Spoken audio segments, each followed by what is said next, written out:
Obviously, we want to send well wishes to Errol Spence Jr., who underwent surgery on Wednesday. I spoke with Derek James this morning. I am told that he's doing well. And for you, a different opponent sits to my left. How did you receive the news? Who told you? And what went into the decision to take this fight against Yordenis Ugas? First of all, I'm praying for Errol Spence for his fast recovery, and I hope that he can fight again. And of course, health is priority before boxing. So, and also when I hear the news from the promoter, of course I am like feel bad, but good thing that here's Ugas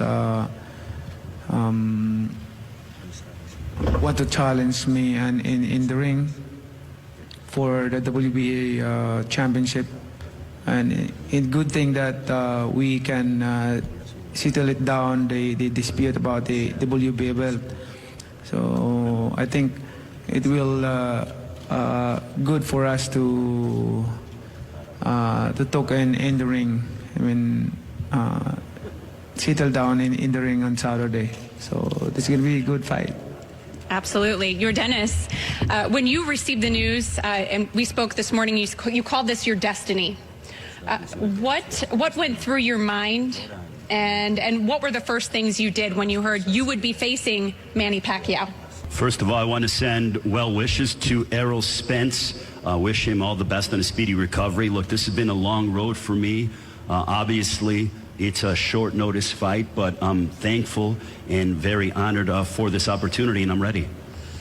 In terms of the preparation, Manny, I know you were training for a southpaw. That was a big part of the storyline coming into this. Now you draw an orthodox fighter. What adjustments did you have to make? And I know you've said it's easier than fighting a left-hander, but what adjustments did you make instantly when you heard that you were facing Yordenis Ugas? When I heard the fight against Ugas, I just 2 days easily adjust, because I've been fighting a right-handed guy, so it's not hard for me to adjust unless going way around. So like when you're fighting a right-handed and switching to southpaw, that's gonna be hard because you're not used to it to fight a southpaw. So this time around, it's good for me because I used to fight a right-handed most of my career, so nothing to worry about. Why do you think, and you told me you think Manny Pacquiao will knock out Yordenis Ugas? Why are you so confident? Well, we've had a real good training camp. He's trained really hard for this fight, and he's punching real good in the sparring sessions. And I think putting the one sparring partner on the canvas was a motivator for all of us, and we want to continue that type of fight. Yordenis, what do you think when you hear that? Do you think he can knock you out?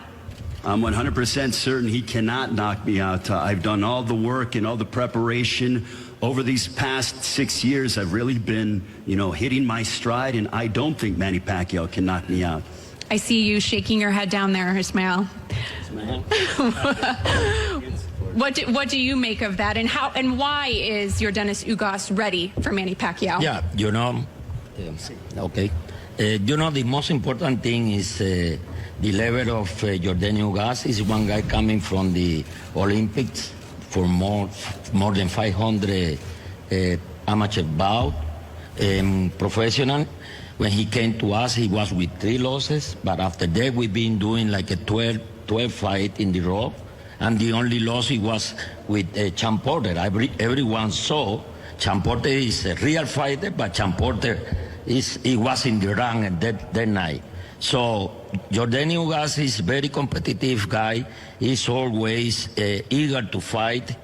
To fight with Manny Pacquiao is honor. To me, he's a legend. And to me, he's a guy who is inspiration for new generation of fighters. Really, so much respect. But one thing for sure, look back, and he talking about KO. He long time no give KO to anyone. He been dropping people, but never KO for a long time. Thank you. Manny, you have said coming into this fight, I spoke with Justin Fortune. He was telling me about this tolerance training that you did where you brought it back from 2002. You haven't done this. Why did you decide that you wanted to bring back that old school Manny for this fight, something you didn't do for the Keith Thurman fight? Because I feel young. I feel 42 years young. Sorry, I'm 24. My bad.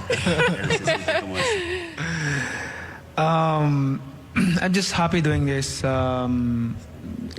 Boxing is my passion, and I'm enjoying doing training camp, and excited to undergo sacrifices and discipline, especially to prepare a fight like this. I mean, I'm always happy.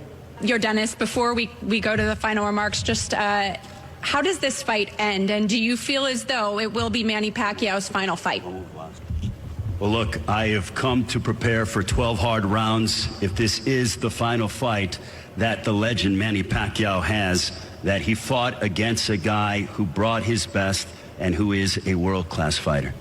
Dennis, closing remarks from you. I want to thank PBC. I want to thank Manny Pacquiao. And more than anything, I am a fighter that represents my country. This fight is dedicated to all the Cubans that are fighting for the freedoms and the liberties out in Cuba. And I'm fighting for them in my country. Manny Pacquiao, closing remarks, please.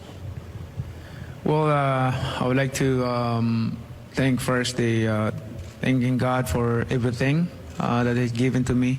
I never imagined that what I have done in boxing accomplished beyond of my imagination from the beginning of my career until now. Amazing. God raised me from nothing into something for a purpose, to be an inspiration inside and outside the ring.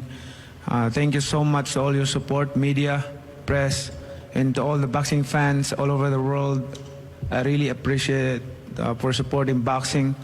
And of course to my team, Team Pacquiao, coaching staff, and to all of you, thank you for giving us a chance always. And now it's a serious decision for him. I know that if it was Errol Spence Jr., if he won that fight, may have possibly been his very last fight. But the fact that he's not fighting who he considers to be the top tier of the welterweight division, he may want another one after this. All right, well, Manny Pacquiao, an all-time great of the sport, looking to prove that at 42 years old, the division still has to run.